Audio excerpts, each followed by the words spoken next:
After stuffing the hoodie into my backpack, I noticed my name scrawled on the back. It was my fucking school jacket. No wonder that bastard knew my name. It then occurred to me that baby monitors were fairly short-range, so I was obviously being followed. I nervously glanced around to try and identify my stalker. Was it the empty-looking van down the street? That guy walking his dog? The car that had just driven by? Either way, the last thing I wanted was to hear that voice again, so I turned off the device and started pedaling towards my home. Fear had heightened my senses, and I began to notice every motion of the trees in the breeze, every crackle of twigs under my wheels, and every car that zipped past me. I flinched whenever anyone came near, paranoid that whoever had spoken to me through the baby monitor was going to catch up. Fortunately, I made it home without incident.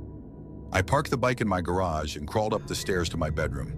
In one careless motion, I tossed my backpack and the baby monitor in the corner of my room and dove under my sheets like an Olympic swimmer. It doesn't matter how old you are. Nothing feels safer than being under your blanket. I closed my eyes, hoping I'd be able to calm down enough to catch a few hours of rest before class. But then I heard static coming from the monitor across the room, the monitor that was supposed to be off. "Sweet dreams, Juan," said the voice that still haunts my nightmares. Needless to say, I didn't sleep a wink that night. I was too frightened to get out of bed until sunrise.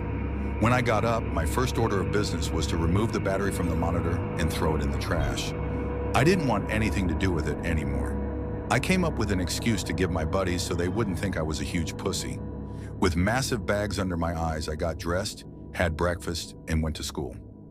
It wasn't until a few days later that I saw the house on the news. In an interview, a police officer explained that the small family who had been living in the house had been found in their beds, necks slit open.